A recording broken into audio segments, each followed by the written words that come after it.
Assalamu alaikum students. I hope all of you will be fine. In today's lecture we are going to discuss about mitochondria. Mitochondria को discuss करने से पहले मैं आपको एक थोड़ा सा आइडिया दे दूं कि हमने प्रोकैरियोटिक और यूकैरियोटिक सेल की बात की थी।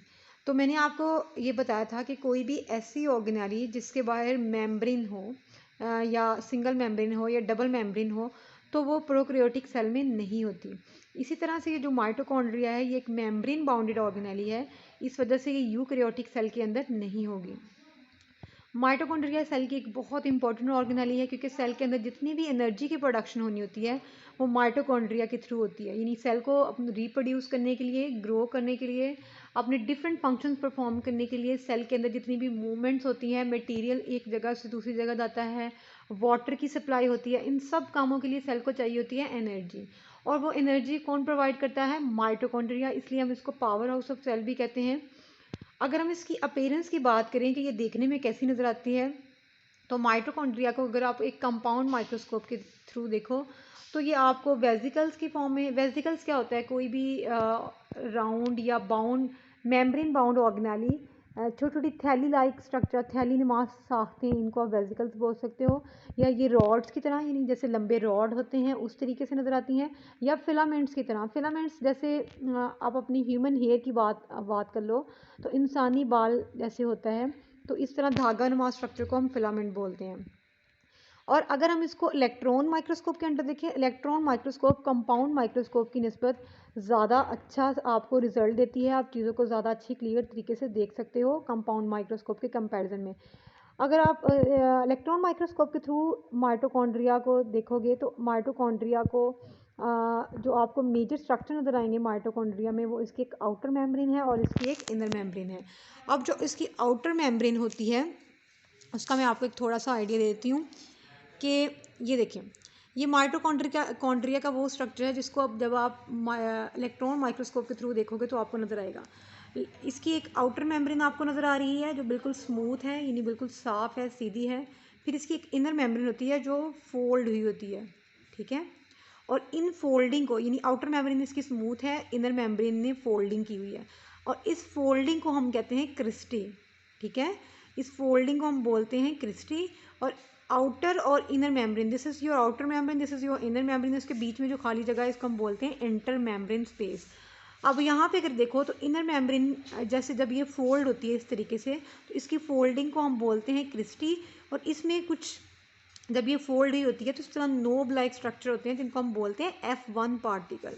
तो माइटोकॉन्ड्रिया का जो ओवरऑल फंक्शन है that is the production of energy, यानी इसने एनर्जी की प्रोडक्शन करनी है।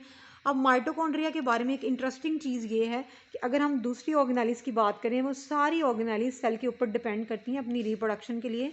यानी जब सेल डिवाइड करेगा या सेल ने रेप्लिकेट करना है तो ऑर्गेनेलीज सेल के साथ ही रेप्लिकेट करेंगी। लेकिन जो माइटोकॉन्ड्रिया है इसके पास अपना डीएनए होता है, अपना राइबोसोम्स होते हैं। अब अपने राइबोसोम्स होने की वजह से ये अपनी प्रोटीन खुद तैयार कर सकता है। इसके अलावा क्योंकि इसके पास अपना डीएनए है तो ये खुद से रेप्लिकेट कर सकती है, इसलिए इसको हम ये भी बोलते हैं it is a self replicating organelle.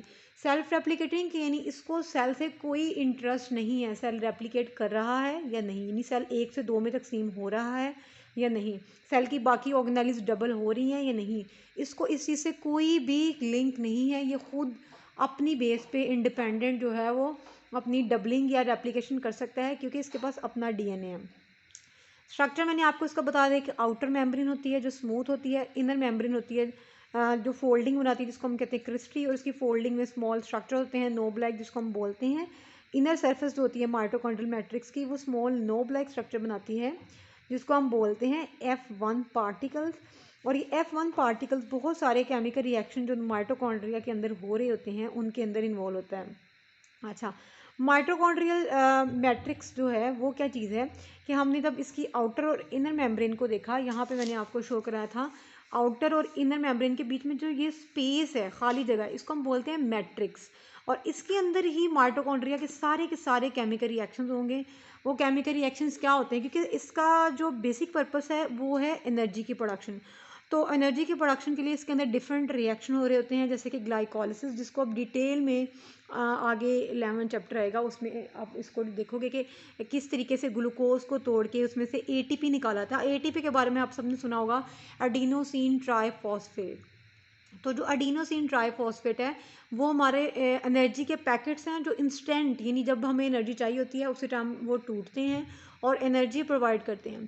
अब एनर्जी वो प्रोवाइड करते हैं, लेकिन एटीपी खुद कैसे बनते हैं, एटीपी की प्रोडक्शन किस तरीके से होती है, वो सारी की सारी एक साइकिल के थ्रू होती है जिसको हम बोलते हैं ग्लाइकोलिसिस। और ग्लाइकोलिसिस के दौरान ग्लूकोज को तोड़ा जाता है। ये हमें आप लोगों को पहले भी मैंने बताया हुआ है कि हमारी बॉडी में जो सबसे ज़्यादा एनर्जी सोर्स यूज़ होता है वो ग्लूकोज है, यानी कार्बोहाइड्रेट है। लिपिड और प्रोटीन के मुकाबले में कार्बोहाइड्रेट से एनर्जी लेना आसान काम होता है, इसलिए हम आराम से ग्लूकोज को तोड़ते हैं और उसमें से एटीपी को एक्सट्रैक्ट आउट कर सकते हैं हम। ठीक है, तो इसमें जो बेसिक प्रोसेस हो रहे होते हैं that is Krebs cycle, aerobic respiration, fatty acid metabolism. अब ये तीनों के तीनों मैकेनिज्म एक्सेप्ट इसमें जो फैटी एसिड मेटाबॉलिज्म है, this is not the part of your syllabus. ये एडवांस क्लासेस में 3rd year 4th year level पे पढ़ाया जाता है। बाकी आपने बस अभी इसके अंडरस्टैंड करने के लिए आपको इतना पता होना चाहिए कि ये तीनों के तीनों प्रोसेस का जो पर्पस है वो है एनर्जी पैदा करना, यानी एनर्जी की प्रोडक्शन करना। ठीक है, जब ये मेटाबॉलिक प्रोसेस हो रहे होते हैं तो सेल क्या करता है, या माइटोकॉन्ड्रिया क्या करता है, जब हम अपनी डाइट के थ्रू क्या ले रहे होते हैं, कार्बोहाइड्रेट ले रहे होते हैं, लिपिड्स ले रहे होते हैं, प्रोटीन्स ले रहे होते हैं, यानी हम यही खाते हैं ना, रोटी खाते हैं, गोश्त खाते हैं या फिर दालें खाते हैं, उनमें से जब हम उसको जब वो जो फूड हम ले रहे होते हैं उसको तोड़ा जाता है, यानी ऑर्गेनिक फूड को तोड़ा जाता है और उसमें से एनर्जी को निकाला जाता है। और एनर्जी किस फॉर्म में निकलती है, एटीपी की फॉर्म में। और वो एटीपी जब सेल को डिमांड होती है, डिपेंडिंग अपॉन द डिमांड, जब जहाँ पे एनर्जी की ज़रूरत है वहाँ पे एनर्जी प्रोवाइड की जाएगी। For example if you are doing exercise you need energy. अगर आपको कोई ऐसा हेक्टिक काम करना पड़ रहा है जिसके लिए आपको ज़्यादा एनर्जी चाहिए होगी, you need more ATP as comparison to the activities which don't need energy at all. ठीक है, तो वहाँ पे आपको एटीपी की ज़रूरत कम होगी। ठीक है, तो अब माइटोकॉन्ड्रिया का जो स्ट्रक्चर है या जो नंबर है वो वेरी करता है सेल की फिजियोलॉजिकल एक्टिविटी के ऊपर। इसका मतलब क्या है कि अगर फॉर एग्जांपल मैं आपको 2 सेल्स देती हूँ, एक हमारे वो वाले सेल हैं मसल्स, हमारे पट्ठों में जो सेल्स होते हैं, और हमें पता है कि हम मसल्स के थ्रू काम करते हैं, हरकत करते हैं, तो वहाँ पे एनर्जी की ज़्यादा ज़रूरत है, तो वहाँ पे माइटोकॉन्ड्रिया भी ज़्यादा होंगे एज़ कम्पेयर टू हमारे बॉडी के दूसरे सेल्स जिनको इतनी ज़्यादा हेक्टिक काम करना नहीं पड़ता। ठीक है, जो इतना ज़्यादा हेक्टिक काम नहीं करते, वो वाले सेल्स जो होंगे वो इतना ज़्यादा मतलब उनको क्योंकि एनर्जी प्रोडक्शन की ज़रूरत नहीं होगी तो उनके पास एटीपी भी इतने ज़्यादा नहीं होंगे। This is again the diagram of the mitochondria. You can see the outer membrane which is very smooth and the inner membrane form infolding. These infolding are known as the cristae. ये उसके F1 particles हैं। This is the detail structure, पूरी इसकी diagram बनाई हुई है। अगर आपको पेपर में एक क्वेश्चन आता है तो आपने ये वाली डायग्राम कंप्लीट बनानी है। ठीक है, और बाकी इसके एमसीक्यूज़ के पॉइंट ऑफ व्यू इसमें से जो ये चीज़ जो सबसे इंपॉर्टेंट थी कि एक सेल्फ रेप्लिकेटिंग ऑर्गेनेल है, इसके पास अपने राइबोसोम होते हैं, डीएनए होते हैं, और इसकी फोल्डिंग को क्या बोलते हैं, क्रिस्टी।